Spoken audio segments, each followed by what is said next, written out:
অনুরাগের ছোঁয়ার আজকের পর্বে আমরা দেখব সোনা বাড়িতে এসে খুব রাগ করে। সূর্য বলে, সোনা মা এমন কেন করছো? তুমি এত সুন্দর নাচলে, আমি গান গাইলাম। সোনা বলে, আমি তো মাকে প্রথমেই বলেছিলাম আসতে হবে না, কিন্তু মা তো নিজে থেকেই আসবে বললো, দিয়ে এলো না।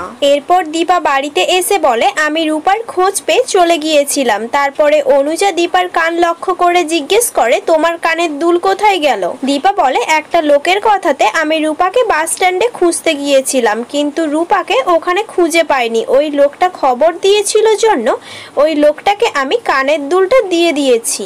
এরপরে সূর্য দীপাকে বলে, সোনা মাকে একটু দেখে রাখতে হবে। সোনা সব সময় নিজেকে দায়ী করছে, ও ভাবে ওর জন্য রূপা হারিয়ে গেছে। এরপর সূর্য দীপা সোনার কাছে যাবে, এমন সময় বীর কান্না করলে দীপা বীরের কাছে চলে যায়। এদিকে সূর্য সোনার কাছে এলে সোনা বলে, তুমি আর আমি যখন ছিলাম তখন সব ঠিক ছিল, এবার থেকেও তুমি আর আমি একা থাকবো, আর কাউকে দরকার নেই। অন্যদিকে দেখা যায় রূপা ও ফান্টুস হেঁটে হেঁটে সেনগুপ্ত বাড়ি যাবে বলে বেরিয়েছে।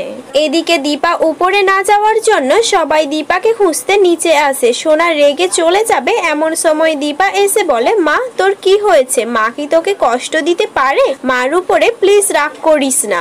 তখন জয় বলে, আচ্ছা আমরা কোথাও থেকে ঘুরে আসি। তখন দীপা বলে, এটা সম্ভব নয়, আমি রূপা মাকে ছাড়া কোথাও যাব না। সূর্য অনেক করে দীপাকে বোঝানোর চেষ্টা করলে দীপা রাজি হয়ে যায়। ওদিকে রাস্তা বন্ধ হয়ে যাওয়ার জন্য রূপা সেনগুপ্ত বাড়িতে আসতে পারে না।